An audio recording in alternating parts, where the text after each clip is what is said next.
as we've become accustomed, the American president has loomed large in our discussions over the past few days, and he's looming ever more here, mostly for his extreme unpredictability. And uncertainty has long been the enemy of the global economy and international trade.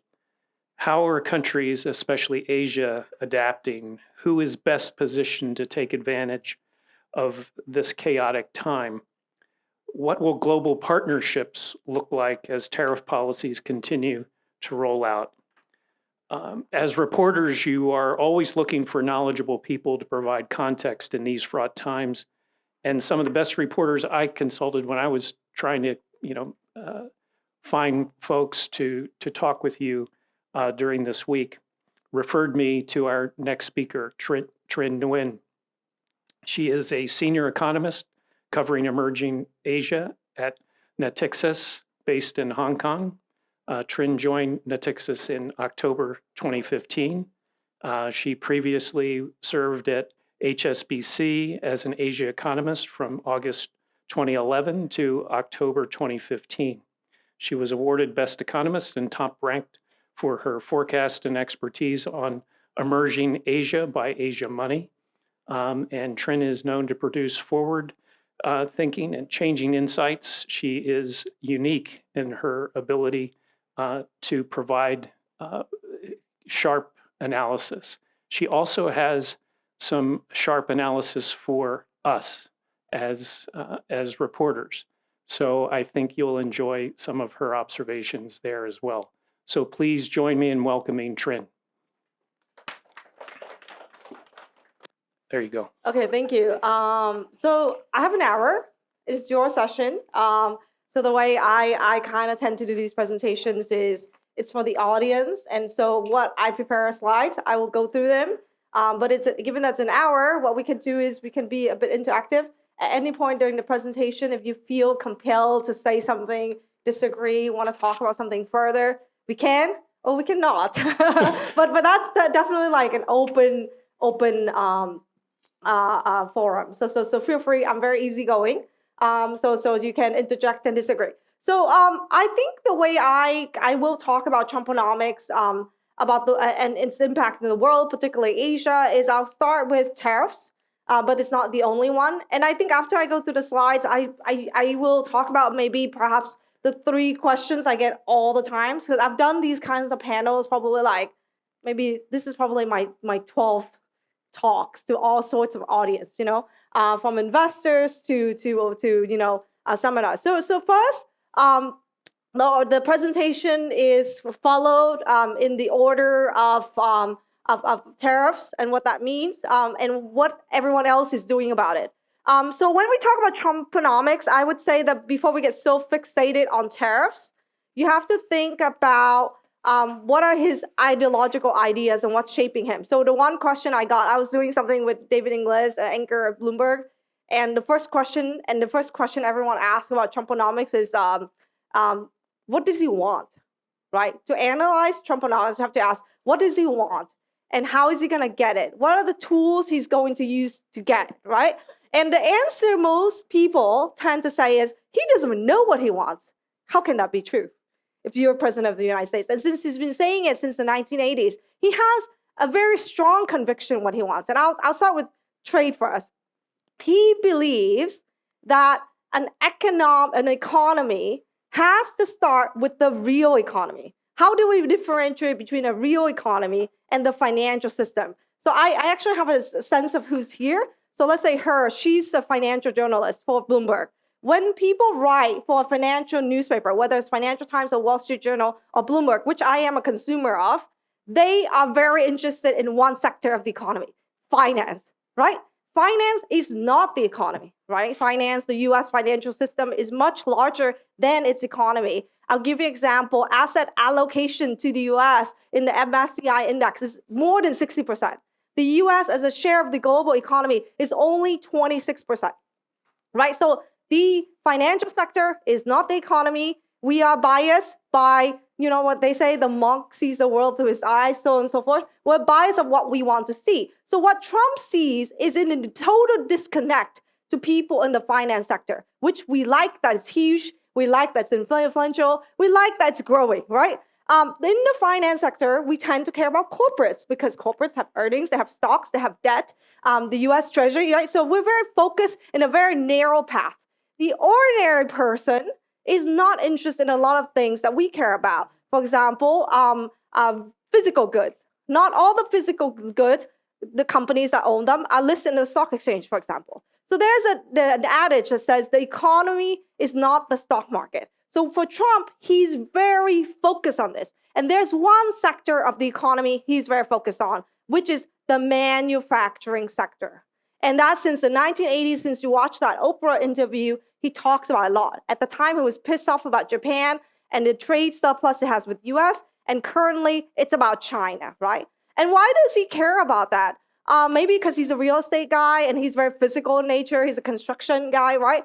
Who knows what is shaping his ideology? But him and Xi Jinping, they're very similar.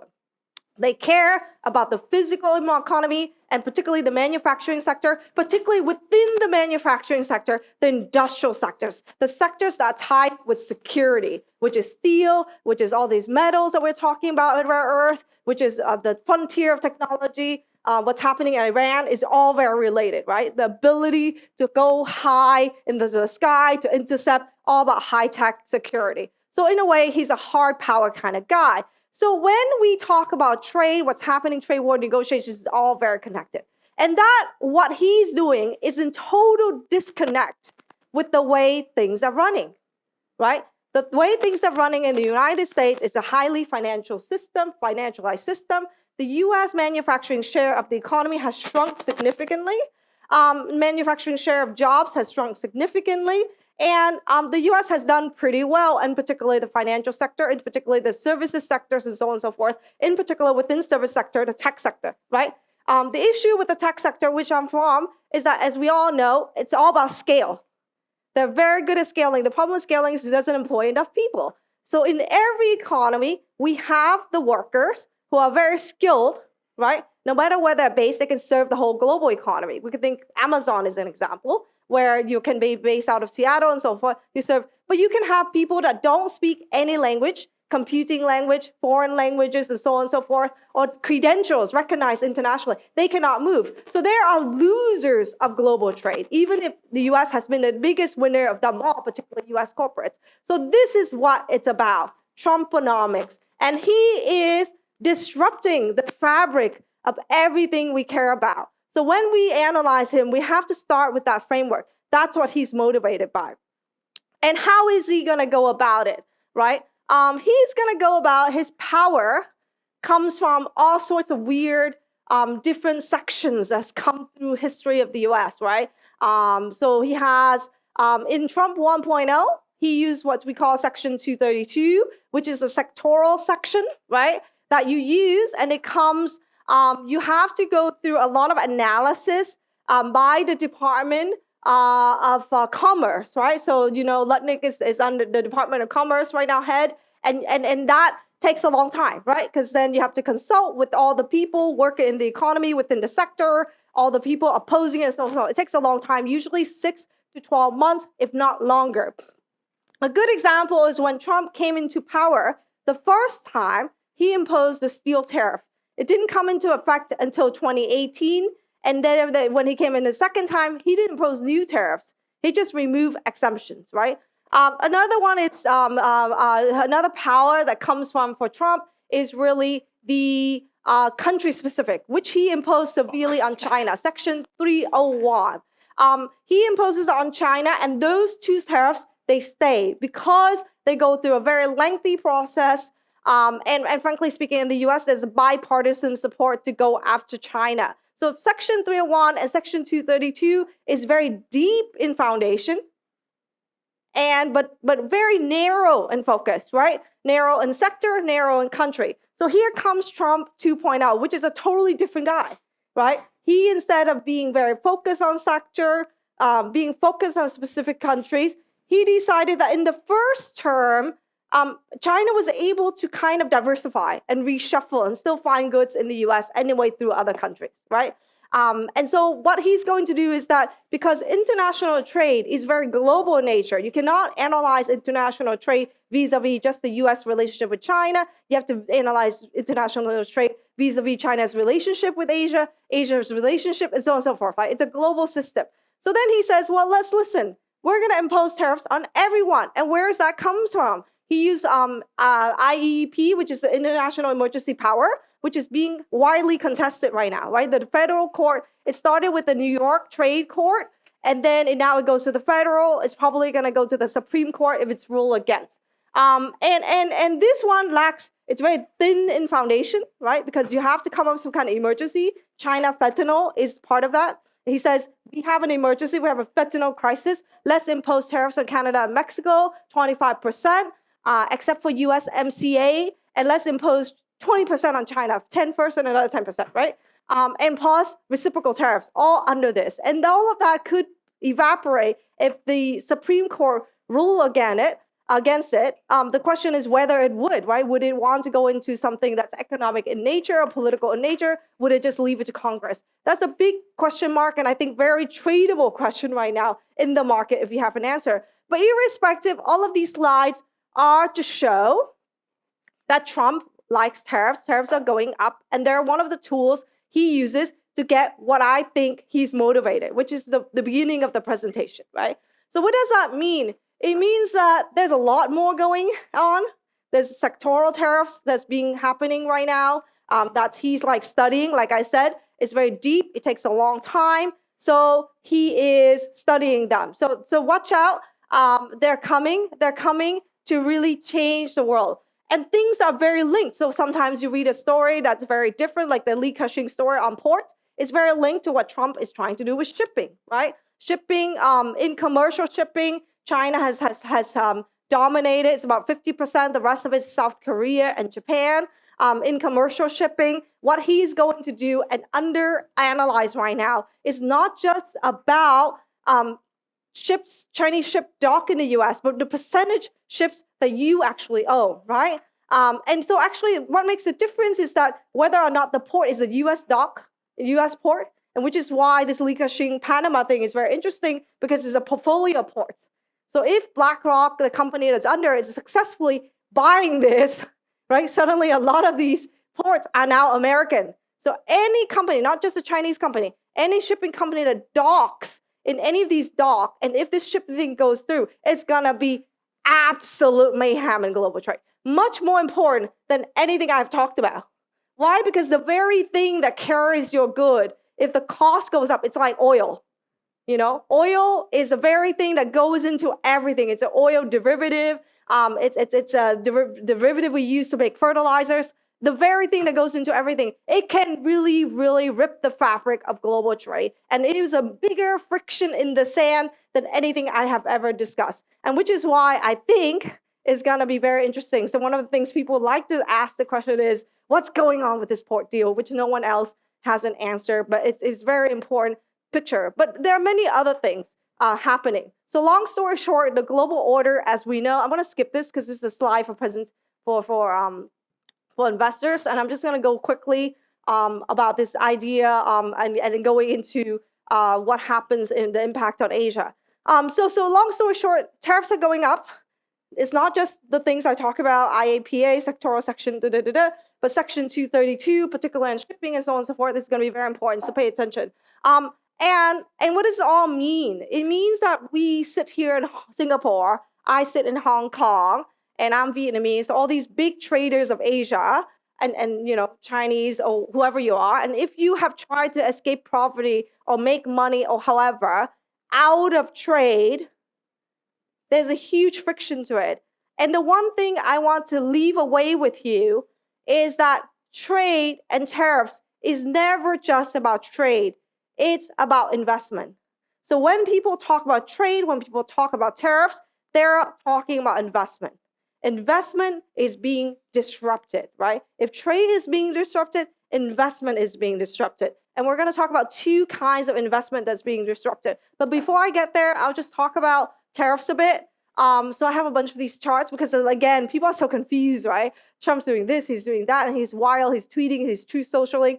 So this is a summary of what has happened so far. So basically, this is a value of exports to the US. I did it as a percentage of share of GDP, just to give a sense. But just to give a sense, Vietnam is exports is almost 100% of GDP. So when he's so far because the fact the US is integrated with Asia and the rest of the world, when he imposes all these things, he has to reverse a lot of them, right? And a lot of them have been exemptions, a lot have been pushing the deadlines.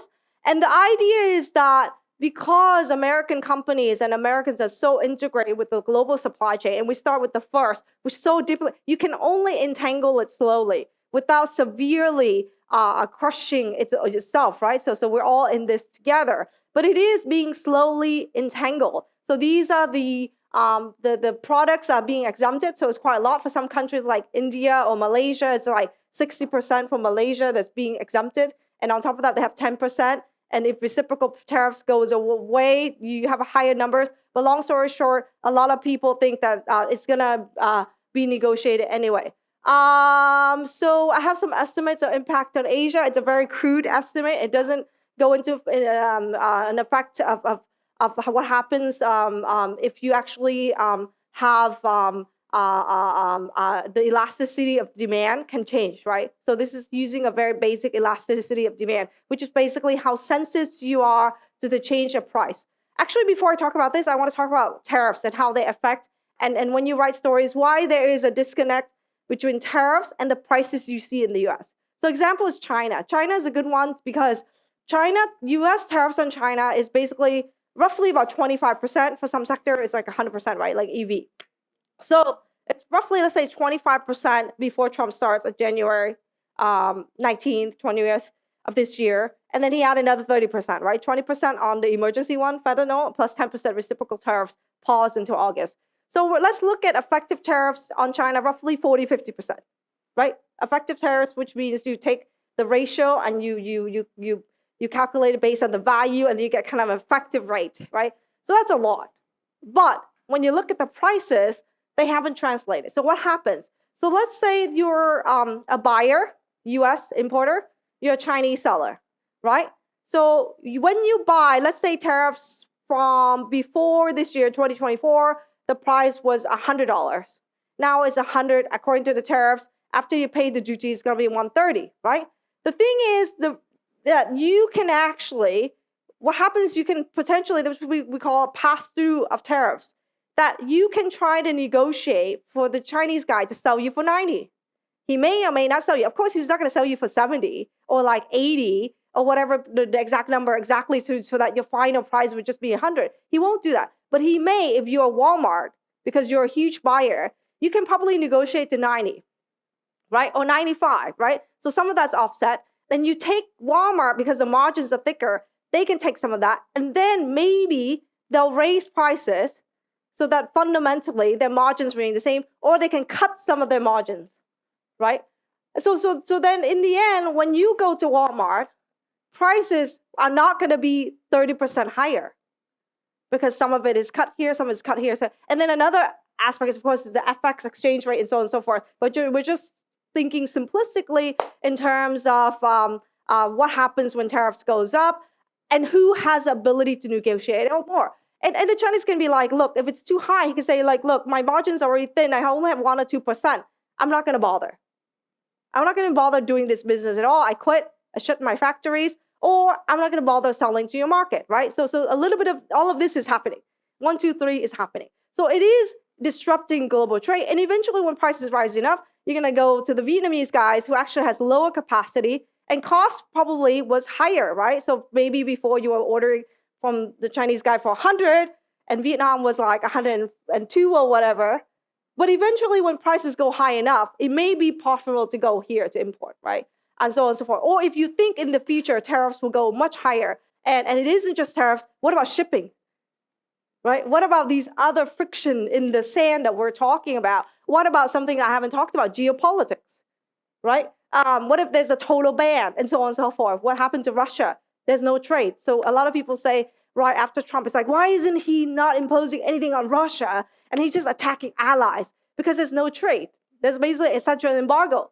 You can't impose punishment and there's no relationship, right? So long story short, tariffs actually, when you look at US CPI, and there's a number coming out this week, PCE, and so on and so forth, it hasn't risen that much. And I think a lot of it, and there is a disconnect, right? Between, again, the financial markets, which we read, and everything is mayhem, which is true, by the way. There is mayhem. If you're Apple, and suddenly your prices for China goes up 30%, there is mayhem for you. And Apple is a big enough company, and tons of people own that stock. So there's mayhem for the owners. And if you work in the financial sector, that's a big story. But fundamentally, when you go buy an iPhone, which you only buy once every whatever year, if the prices don't go up a lot, you're not going to matter. By the way, it's a luxury product anyway, right? The people in the stock market world, people don't even consider Apple and electronics. They consider it's like a luxury product. It's all about branding, you know. It's not really a handset. So anyway, long story short is my ears are hurting from this thing. So what are the Asians going to do about it? This is not good, right? So if you think about Vietnam on reciprocal tariff day, it's an absolute abomination of a disaster. We got 46% rate. China got 30. China is only 50 if you add 20% fentanyl. But China, after negotiating, we're talking about the 145 after they went crazy on Twitter and whatever. But the reality is China only got 30, which sounds very low now, right? If you think about it. Because after all that drama, we're only negotiating 10%. And then total is 30. But China literally got only 30 on reciprocal tariff day. So for Southeast Asia, they got the highest numbers, particularly like the guys like Cambodia, right?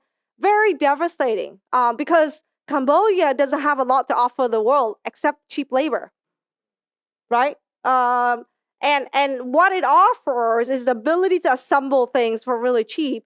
But the thing is that Cambodia also have very lax ports where you can transship. So what Trump, again, we go back to Trump motivation. He wants to have the US importing less. He couldn't do it with just imposing tariffs on China. He decided, I'm going to make my problem yours. You know, if I can't solve it with Section 301, I'm going to make my import problem yours. And you're going to help me fix it, right? And then that's what reciprocal tariffs about. It's like, you know, if you ever read a book on negotiation, they say how to negotiate like a terrorist with a terrorist, not like a terrorist. If they ask you, they tell you it's actually a good book for management. You should read it if you want to like move up in a company. Basically, it says a terrorist takes your daughter. He wants $1 million. How do you negotiate, right? The way you do it is you say, how am I going to get $1 million? So you make your problem his, right? Because like, you know, he doesn't know you have $1 million. How are you going to get it out to give it to him? So that's what Trump is doing. He's like a toddler. He makes his problem yours. He makes it, he's a good negotiator. But how good is it? Is that actually have leverage? You know, what if people decided that they want to give him back his problem? Right? So for example, well, maybe we'll give you back your problem too. You figure it out as well. So this is a problem for a lot of Asians. And a lot of them actually don't have as much leverage. China may have more leverage because it's a bigger economy. It may have other sources. But for a lot of countries that are very exposed to the US, like Vietnam, it doesn't have a lot of leverage. Can it buy a lot of Boeings, a lot of aircrafts, and a lot of defense goods? It can, but a lot of these countries, again, there's a reason they have a huge trade deficit with the US. So I think the trade negotiations are very interesting. And I think it has a huge impact in the region.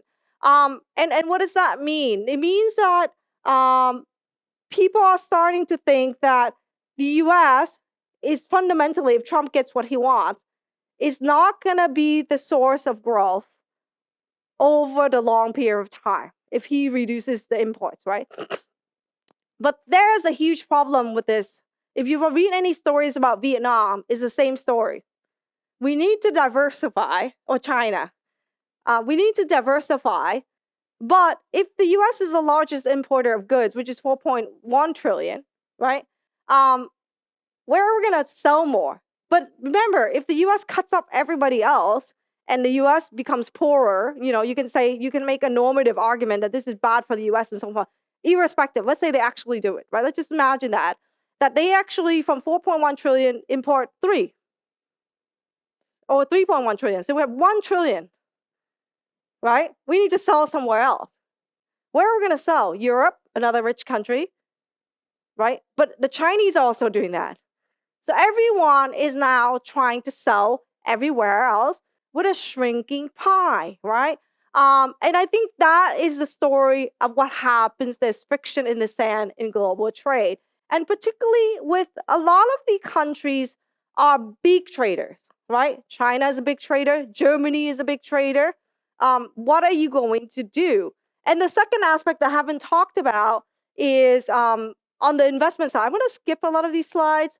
And I'm going to talk about, oh yeah, actually these slides are good. So it's about what are these Asian countries are going to do. So first, again, diversify. It's very difficult, right? So I whenever you talk to anyone, Alibaba, Temu, you go to Europe, the ads are out of control, right? People stop doing advertising with Google for anything because like suddenly there's no point. They're just going to ramp up the pressure on other countries.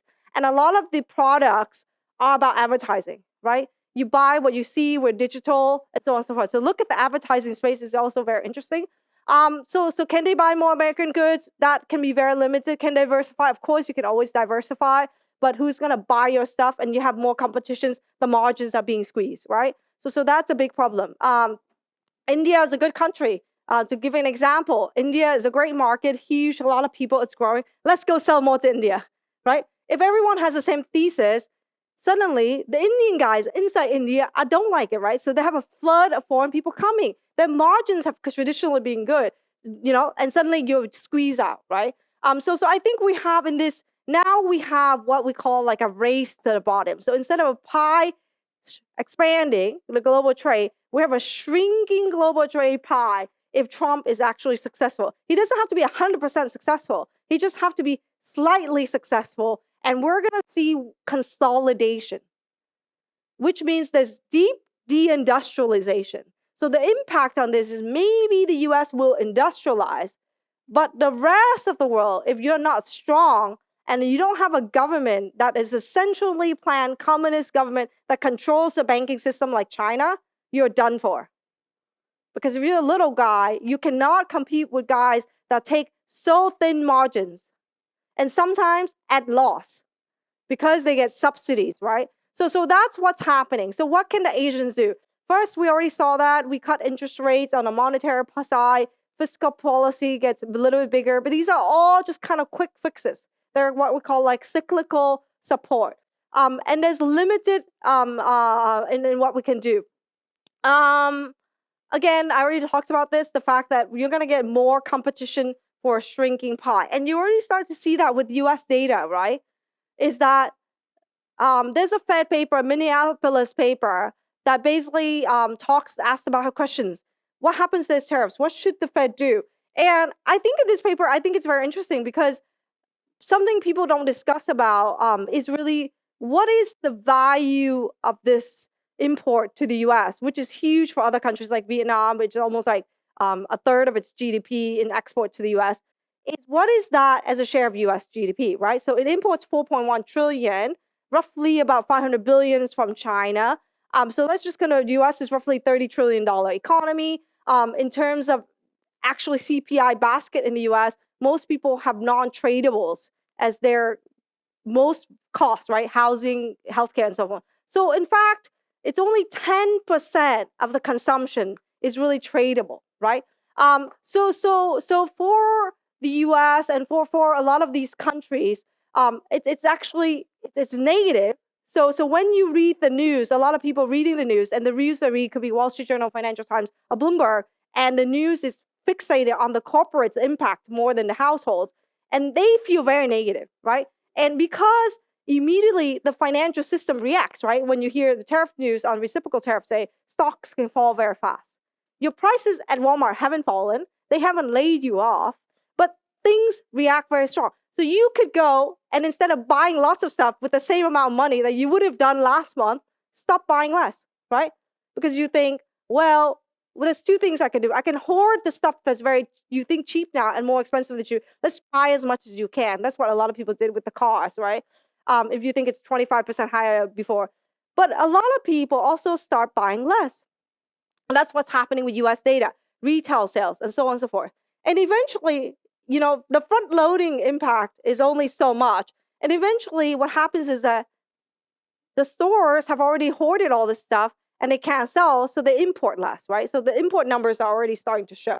And that's why I think in the third and the fourth quarter, the Christmas season is going to be very interesting, whether or not people are going to actually buy the trinkets they always buy, right? Because Americans are pretty wasteful. I don't mean to be saying this, but it's true.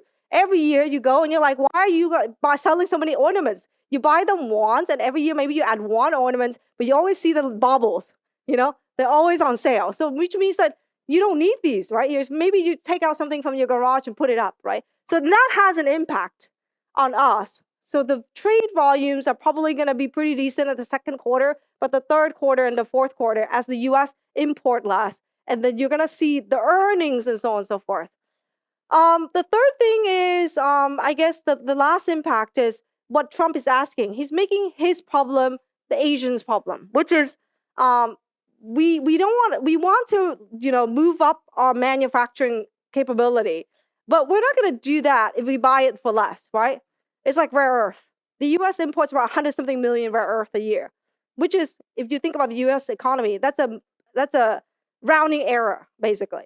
So why will we go through all this trouble figuring out how to do something that has very low economic value, but high strategic importance? It's kind of like water, right? Low economic value, high strategic in water. If you don't have it, you're dead, right? But frankly speaking, water is pretty cheap relative to diamond, which is not useful, So long story short here is that he's saying, well, look, we need to stop importing. How are we going to stop importing? The only way to do this is make it more expensive. But we can't make it too expensive that we go out of business as a country. We have to somehow jumpstart everything.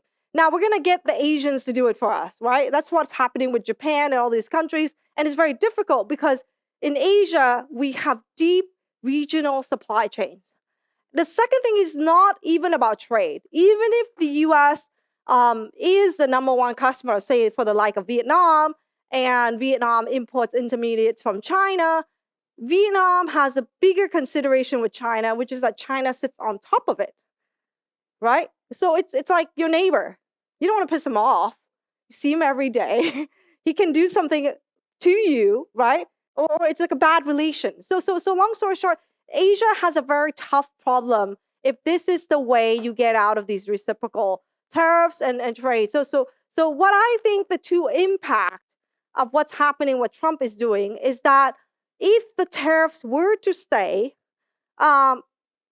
instead of, which is globalization, which makes it a lot of sense to kind of move things around, because moving things around is very cheap, there's no friction to trade, you're going to have more consolidation, what I said earlier, in terms of corporates, but also in supply chains becoming more regionalized.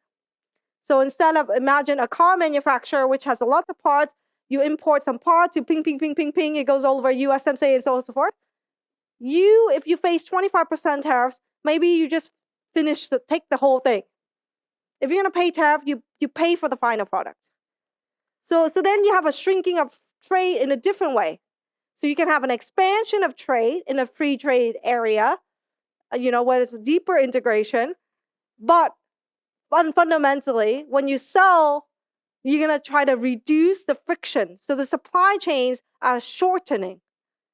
And that you will see, and I don't know what the Harvard thing is doing, but if you look at in the longer time horizon, you're going to see that things will start shrinking, and there will be more deepening of regional. And that was happened in Europe as well, because Europe is like simmering. Relationships with Asia in terms of particularly China is simmering, which also will create this deepening of regional supply chains, but also in a way shrinking global supply chains, right? So some people coin terms like nearshoring, onshoring, whatever the case is, but that's the way I would think. And that's why I kind of make this chart, right? Just to kind of show you that this is not going to be disrupted, but it's going to be rejigged, and the arrows will flow a bit differently.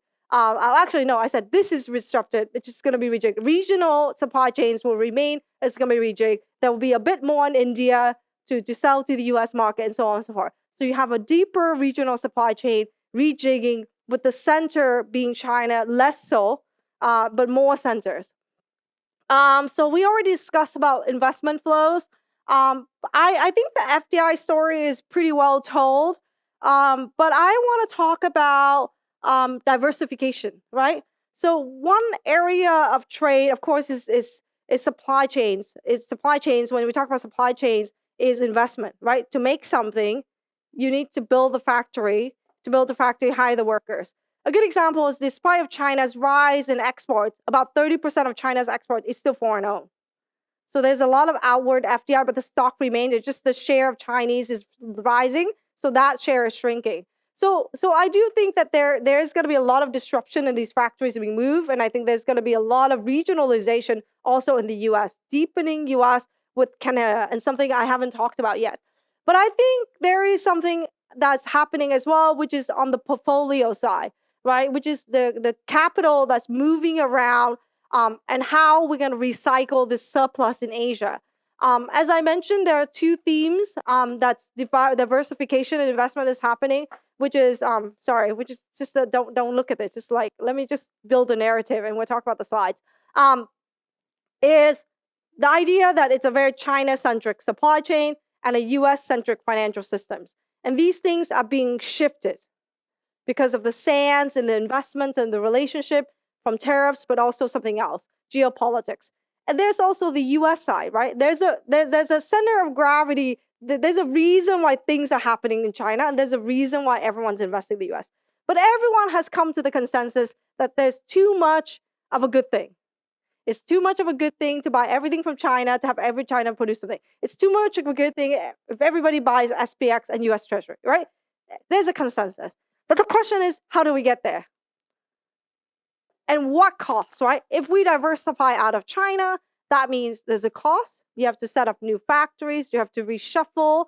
If you diversify out of US assets, there's a cost. US Treasury is high yielding, is pretty safe. Even if it lost its AAA, it's still AA.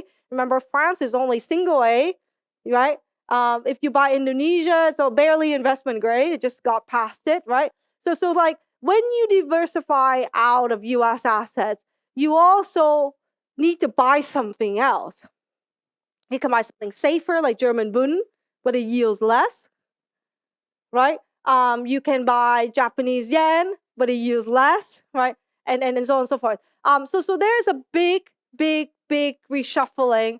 And I think the rest of Asia is going to benefit. The rest of those that have a harder time having an investment thesis will have people look at you better. Even China, like as an investment thesis, if you go and try to pitch China before Trump trade war was very difficult to do. After, it's much easier. Because because China is an investment thesis in terms of diversification of supply chains, but it can be a diversification in financial assets, right? It's like a totally two different thing. Except if you're a US investor, if you're European, for example, it could be an interesting, and so on and so forth. So I think those are also two key themes that's playing out. It's like a difficult theme because it has costs. And the cost calculus will tell you that it will happen pretty slowly. The second thing is that if you buy too much of something, you appreciate the asset very rapidly, right? And when you appreciate the asset very rapidly, then I'll give examples bonds, right? If everybody's buying Indonesian bonds, the depth of the capital market is very limited. Just give you a ballpark, Indonesia is a one something $1 trillion economy, 1.4. Debt of government debt is roughly 30-40%, right? So we're looking at a roughly $500 billion max market, right? And U.S. Treasury market is in the 30 trillion. Because if the U.S. economy is 30 trillion and debt is almost 100% GDP, roughly 100, right? So like if you move, you start moving, and you move, and suddenly you have everyone trying to buy stuff, and it becomes more expensive. So then what happens next? Then you have risk building, right? So you're buying something where the more you buy, the prices go higher. so on and so forth. So investors have this issue in diversification out of the U.S. And that's a real consideration. And that's why I think the trend is happening. It's going to happen much slower. And that means that the sell-off of the bond market, U.S. bond market, for example, will find buyers. Just like the sell-off of the Indonesian market will find buyers. And the financial crisis is actually not as near as you think. So even if we have trade war, which is fracturing the world and disrupting things, and Trump is wild and erratic, on the financial asset side, the storm is not brewing as much as you think, right? It can cause volatility. There's a difference, right? You can ride in a storm. If you go sailing, you can have severe wind. But what matters is in that volatility. It can be very, very exciting, right? You don't want to be sailing with no wind. You're going nowhere. You're just kind of stagnant, just hanging out in the water. So you do want to have some wind. But too much wind, too much volatility can create a lot of problems. You can actually crash. So my thesis here on the financial asset side is actually when you read the news, and I give you an example of a country I cover, which is Indonesia. Like there were in February, March, huge articles on IDR, Indonesia rupiah collapsing to Asian financial crisis. And I said, it's fine. That was 1997. That country has been slowly depreciating. It only took a little bit, like 50 basis points to get the Asian financial. Rupee is another example because Indian people are super negative India. So the rupee is also always depreciating to all-time high because it's depreciating every year by 2%. That's what the central bank does. It doesn't like a strong currency. So of course, it's always depreciating to all-time high. But if you look at the currency, it's only depreciating by 1.5% per year, which for an EM is probably not catastrophic, right? So that something, basically, it's like what I'm trying to say is that because it's harder in the financial market side to completely abandon a market, right? You can sometimes, if it is no longer a viable investment thesis like Venezuela, but somewhere like Indonesia, sitting in Asia with its flush cash, when Chinese government bond yields are sub 2% in the shorter end duration, the entire, and there's not enough juice there, right? And your profit margins are thin, you will get bidders. There will always a Chinese bank that will buy, or a private bank that will buy some of this debt. Just like you will find buyers of American debt at a certain level. So in financial assets, there's great trends going, but it's not gonna be going rapidly, right? We can't from overnight diversify the entire financial system or global trade. Is that I think he wants to cut me off because my time is out. Okay. You know what? We can actually take Q&A because I'm tired of talking. I'm just using your excuse. So I'm just showing some charts actually of allocations, foreign allocations. So you know, if you look at this, like the allocation of U.S. equity is something that's very interesting, right? In 2018, when Trump was president, people started buying lots of it, and by now they have lots of it. So there's too much allocation, right? So now if you're gonna sell out this much money, you have to find something to buy, and you have to say who is a willing seller of these assets. A good example, I'll tell you, euro. The euro is now 1.16 with the news this morning. The euro is the perfect asset to buy at the moment. Why? It's not the US, it's not China. It's developed enough, right? It's safe enough. It has liquid. It is kind of like a neutral, guys. It's always playing itself as the good guys. You know, it's always a victim of something. There's always China beating on its trade, or the US. There's someone, you know, and then there's the Middle East. So the euro is a perfect little asset. And the problem is you can have too good of a good thing, right? Just think about euro stocks is banks, so that's fine. But let's imagine banks kind of like volatility, so probably going to do well in this environment. But let's imagine if you actually sell real stuff, a shirt like Zara. Before, 100 euro was 100 euro versus whatever, but now 100 euro is 16% more expensive. It's now cheaper for you to buy European goods in Hong Kong because Hong Kong is the dollar than to go to duty-free Paris because it's 16%, right? VAT is only 10% or something, depends on the goods, I think in jewelry, whatever. So long story short here is as you are getting, in a way, a tariff as a European exporter. But it's not a real tariff, it's just an FX fluctuation that's hurting your bottom line, and because your earnings are euros. So I do think that there's a reason why, and I think a lot of countries are gonna find out that this privilege, this thing, this rant, this Moran rant, this Trump rant, which is we have lots of people investing us, appreciating the dollar to the point that at one point the euro was in parity with the dollar, right? The yen was 160. The dollar was so strong, you know? I mean, it makes no sense for Americans to do anything but buy stuff. Go to Europe. Well, there's no point. Like, there's no point doing anything. It's so cheap, right? So then what happens to your export? It goes down, right? Except for some sector. So people are going to start to figure out as well that too much of a good thing, there's a burden. And I think that's another big question beyond is, what is China going to do? Is it going to want this? Right? Does it want to have the responsibility of the U.S. to secure the sea? Does it want the responsibility of the dollar? And I think many people are going to come to the conclusion that probably not. So the change we're seeing is probably going to be much more gradual than people think, in my opinion. Thank you. Thank you so much for your amazing presentation. I'm Amy for the New York Times in Taiwan. I have a question about the recent appreciations of currencies in Asia. Yeah. How do you think this will affect the things you talk about? Can you give some assessment? Okay, so the appreciation is like some people say, of course, for Taiwan and a lot of the Asian currencies can only appreciate if the central bank allow it to, right? Central bank can always intervene. They can intervene by building up reserves and sterilize the currency and so on and so forth.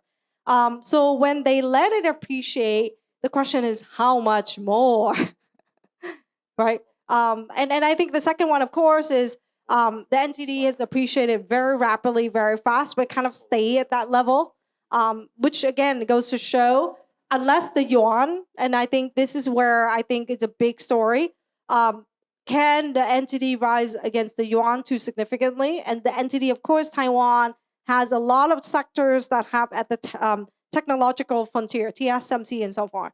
But even that is going to cut into the margins. They're going to have to get the suppliers to squeeze the margins of the suppliers and so forth.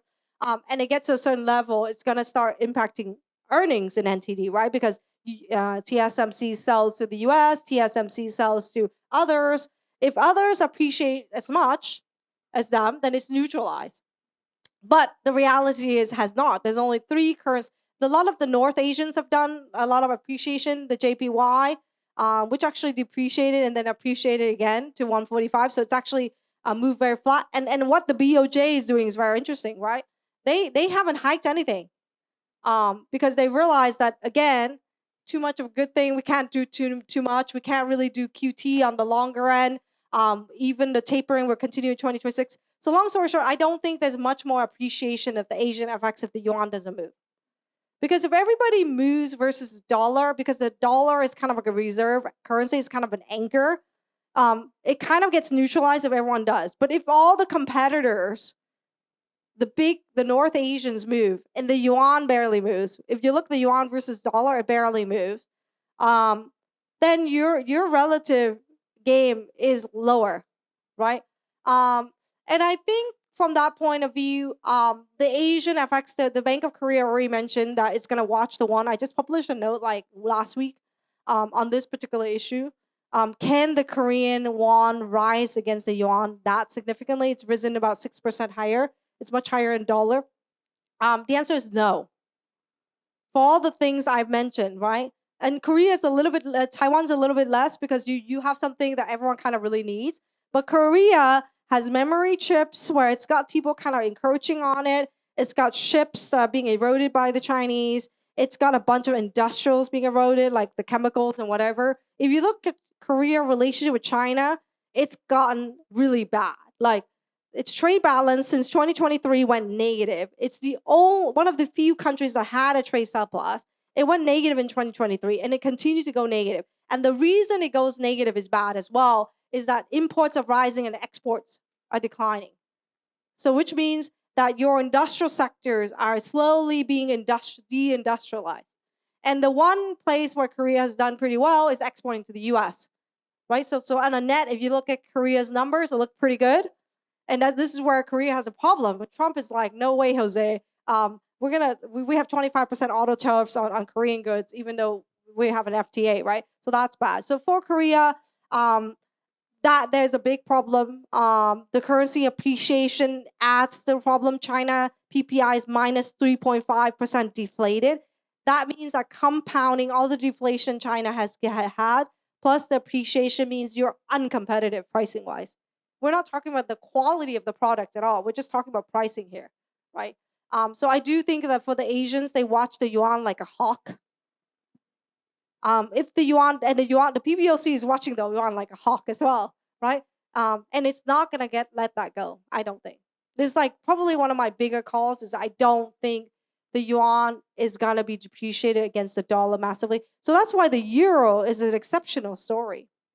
It also stands out like a sore thumb. Because what that means is it's very attractive if you compete versus a euro product, because they're much more expensive. And your goods are now cheaper, so you can sell into Europe. So they're losing in their market and in third markets. So I do think we have basically a global currency war. So people think the big picture is the dollar going down, but it's not. The dollar is just an anchor, right? It goes up when, like, you know what I mean? Like if everyone depreciate against the dollar the same way, or everyone appreciate the same way, it's not a big story because it's just a cross. But actually, what's interesting is the cross between the yuan and these big traders. So I do think that it's a big problem for Taiwan. If it appreciates further, they would have to intervene. At some point, the euro, they'll have to intervene, and I think 120 is a cap. Some people call for 140. I think if the yuan doesn't move, going to 140 is industrial suicide.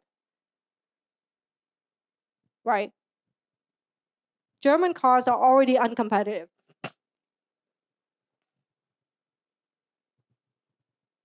Thanks, Trinh. Soo-hyung from Bloomberg News. I cover Korean economy and government. Great. So I remember one of your slides say Asian countries need to do as many trade deals as possible, but you also said they really don't have any leverage. That's what I'm hearing when I meet with Korean government officials. So Yes. what do you think, like these Asian countries, smaller economies, how can they approach these negotiations? And what would you say a good deal for Asian countries would look like when they're... For sectoral. So I have, look, countries are very different. It's like all trade not equal for Korea. Auto is important. Auto export to the US, chips and so on and so forth. You look at the UK deal, it's sectoral, right? The UK took 10% hit, but they got the sectoral quota, which is basically the same level they traded with the US. So I would try to get sectoral. Like, I think that's what, if you read the Japanese, that's what they're doing. They're trying to get, they're going to probably, you go for what you must have to survive first. And then you give up the little guys, in my opinion. And then you buy time. So I do think that for Korea, sectoral is important. They already have, Korea faces a big problem already, which is the way Korean companies, and this goes back to the Trump. So Korea is turning into America in a way, is that the big companies like Samsung, Hyundai, and even the solar companies have done basically FDI to the US. So if you look at, we have a lot of these charts, their deployment to the US is massive, and their Korean companies are behind the imposition of solar on Vietnam recently because they have deployed so much capital into the US. And what a lot of the American companies did was that when Trump imposed tariffs on China, they started importing from Southeast Asia, right?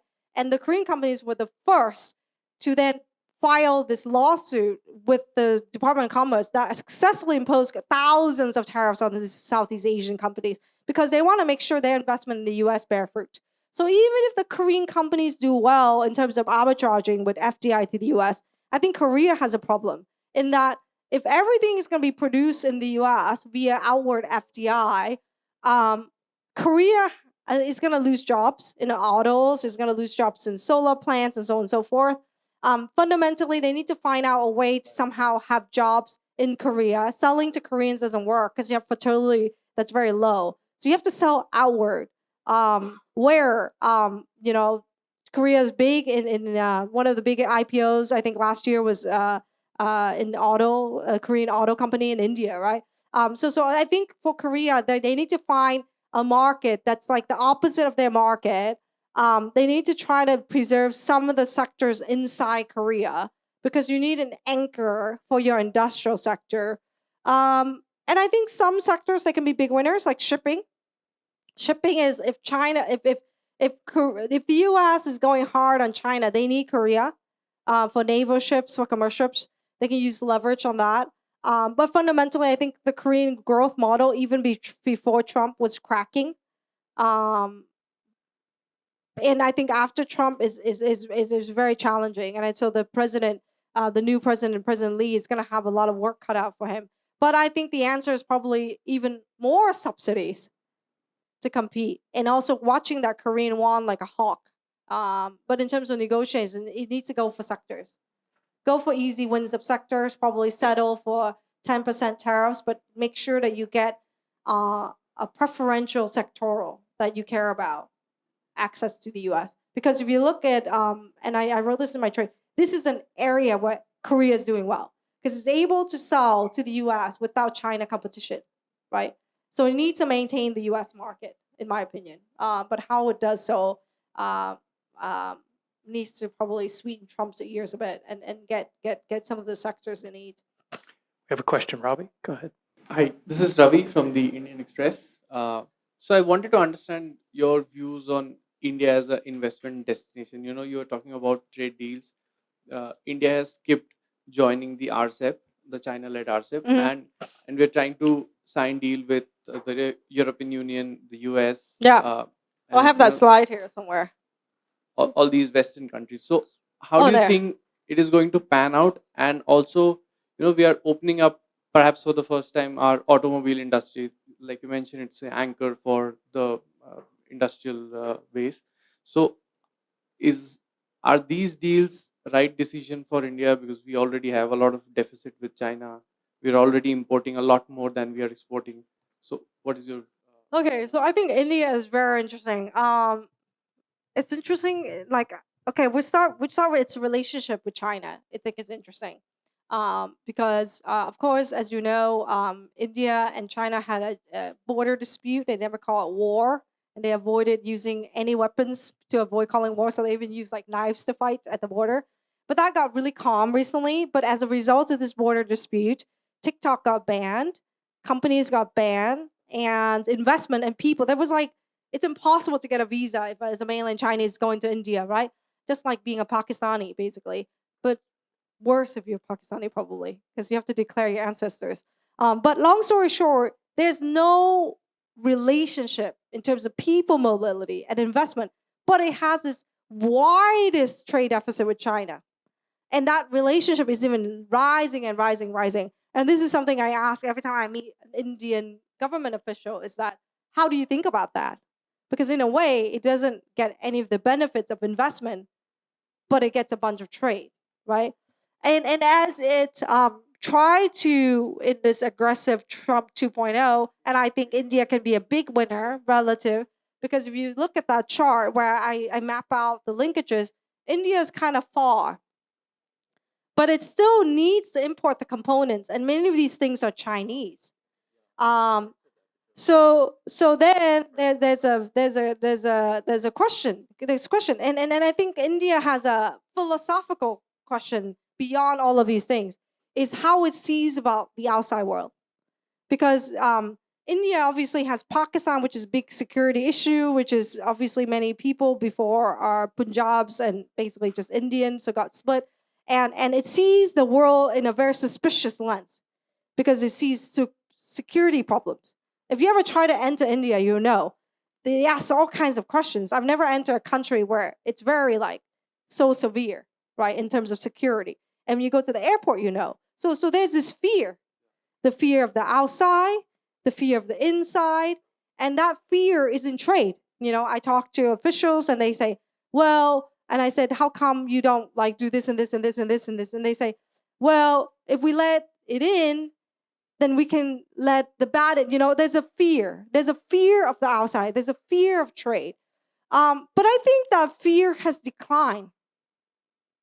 And there's another fear, which is the fear of missing out, the FOMO, is that we miss out, right? So I think there's that philosophical debate, the fear of the outside, and we kind of, things are going better, but not great.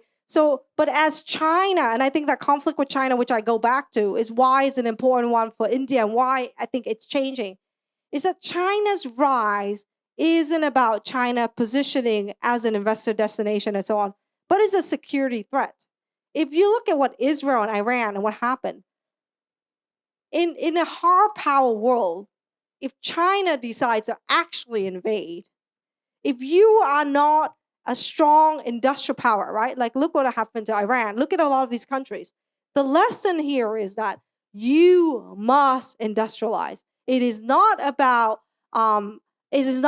even choosing sectors to grow, but it's about survival. And I think China's rise, in a way, I think it's helpful, even if it introduces a low element of fear. And China's industrial and military ambition, in a way, is also helpful, is that India also has to be. So what that means is that they need to find a way to exit this fear of the outside. And I think, in a way, Trump is accelerating the opening up of India, maybe vis-a-vis the US, and very slowly, probably with the EU. So they're entering this late, but I think things are very much changing in India, the way people think, because of the reality of the world we live today is that you can't be functioning the same way when your neighbor is already industrialized at great speed, militarily, right? And then the fighting between Rafales, the French Rafales versus the Chinese aircraft show you that, right? And they can build a lot of these things. So I do think that for India, they're going to open up very slowly, but very rapidly over time, and they're going to probably start with the bigger countries, EU and the US. Yeah. Thank you so much for your presentation. And before we move to other countries, I'm Nilantha from Sri Lanka and represent Sri Lanka Guardian. I just want to get your advice about the case in Sri Lanka. Probably you know that we went bankrupt a couple of years back, and we now slowly but surely coming up, but our economy is still on the knife edge. So with the help of the IMF and the creditors and all, we got the grace period till 2028. Right after 28, we have to pay back. And then how a small country like Sri Lanka can prevent going back to the bankruptcy, and what is the role in this situation? You probably know that we got the 44% tariff from Trump's as well. So sorry, my eyes are bad. So Nilantha. Okay, sorry. Yeah. So I just want to know what your advice is. Okay, thank you, Nilantha.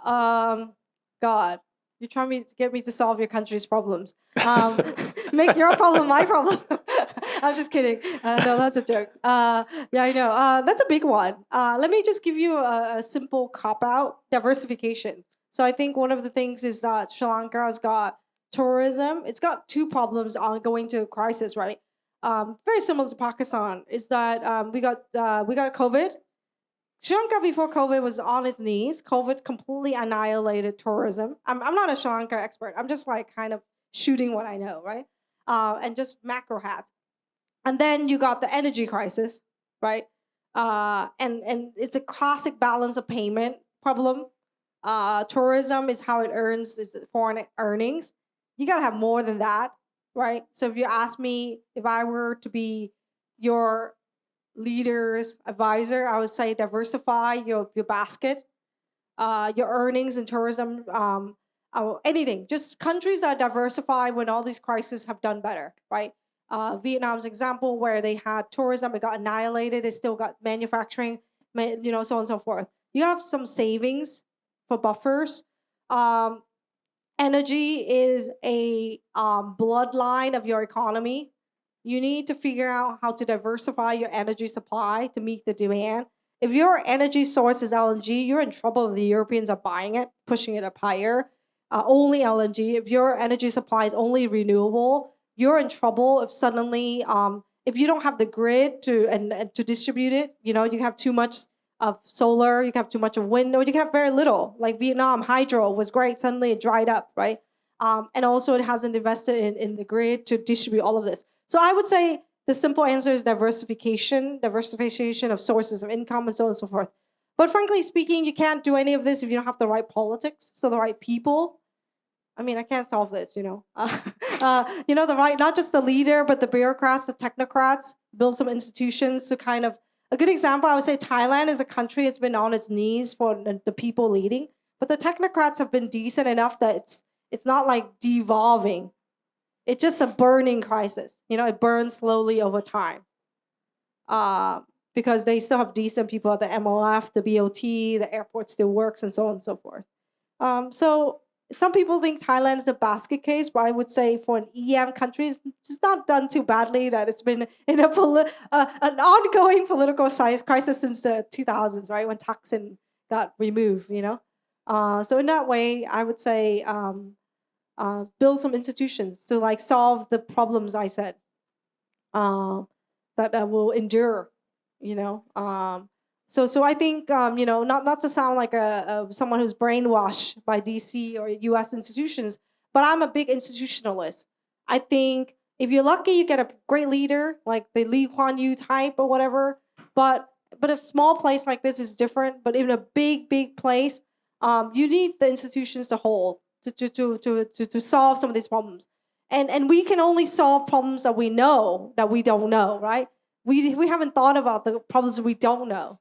So in this crazy world, you're gonna find yourself where instead of using soft power, you have hard power. So I don't know if that helps. Push your government to do more to attract FDI. Push your government to do more to get other than tourism. Tourism is an easy winner because Sri Lanka is beautiful. It's got tea. It's got good food. It's got sapphires. It's got, I know I keep talking about jewelry because I'm obsessed with it. But I'm just I've never been to Sri Lanka. But I think that's an easy sell, right? But you need to have more than that. And people could choose to go look at it and not spend any money. Just exactly what's happening in Hong Kong. You can have a beautiful place and a beautiful whatever, and the mainland come and they now just take pictures. Literally.